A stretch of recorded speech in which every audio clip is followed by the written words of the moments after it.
Hello. Welcome to Laurel Hall.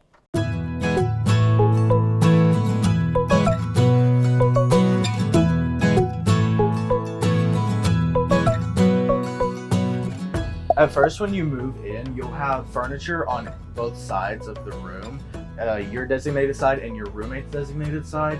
And so we talked about how we wanted to make this dorm the most optimal by putting our furniture into certain spots to make the most room. So what we did here is we got both of our desks and we put it under my bed like this. What we did is we put a dresser in between to make the whole desk much larger.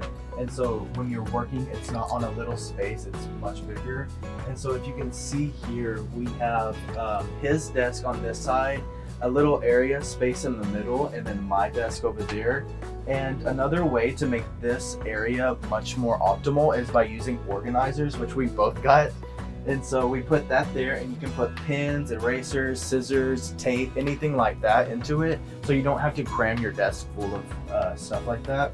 So over in this corner, we actually have our designated kitchen area. This side is my side of the room, and so I've actually brought some of my books I like to read. And up here I've got some of my Legos to display just to bring a sense of home. And then this side is mine. Mine's much more kind of mix and match with things. I have a calendar to keep up with dates and such. And I really like jellyfish and things like that. And then me and my friend, best friends in high school, we wanted a way to remember each other since we did go to separate colleges. And so we did that by having succulents that are exactly the same. And so here's my succulent, and she has the same exact one where she is, and she's 5 hours away. So I look at that whenever I want to like remember something nostalgic about where I came from. Since we do live in Laurel Hall, it is the honors hall, and a lot of the kids who live here are taking honors classes, which is required if you're an honors student. And so the thing about honor classes, it's much more small than a regular lecture class. And the good thing about that is being in smaller classes, you really get to make those connections, and it's really cool to bring those connections home. And even in the evenings at 8 o'clock, you can all just go sit in the lobby and still get to know each other even more. So living in an LLC, you do a lot of things with your resident hall friends. And so one of the competitions that we entered in was super unique to Laurel Hall, because I'm not sure if any other halls will do it, but everybody sets up their room as clean as they can and as cool as they can. And we have a competition where all of us go around to each dorm who signed up, and we compete about who is the best room of all. And so we went to go see about 20 other people's rooms, and they also got to see ours. And luckily we got to win, and I think that was really cool because we worked really hard for that, and it was a really fun competition that we did. One of the most important things about when you find out who your roommate is communication. If you don't really talk about standards and rules in the room you're living in, it's going to become very hard in the middle of the semester when it's like a difficult situation and you don't really have any guidelines.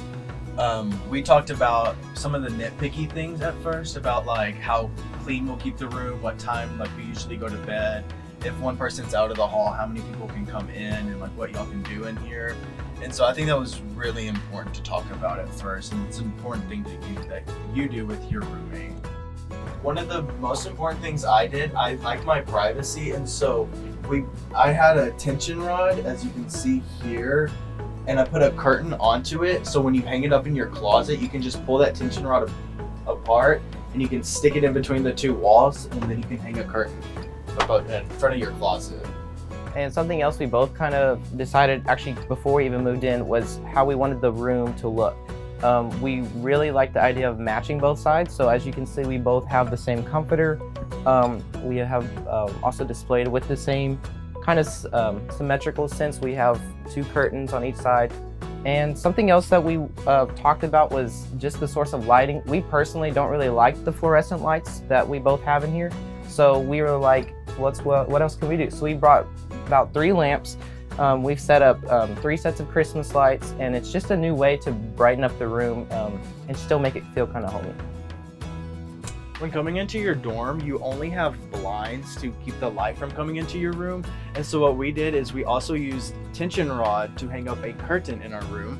And as you can see, we have a very long tension rod across here to put our curtains so that we can just shut the curtains whenever we need to get the light from coming into the room. And something to note about that, not all the halls are super symmetrical. So like he said, ours is a rather long curtain rod where you normally can't find that at Walmart. You can go on Amazon or another online source like that to purchase a rod. So thank you for coming to our room. And I hope I see y'all on campus.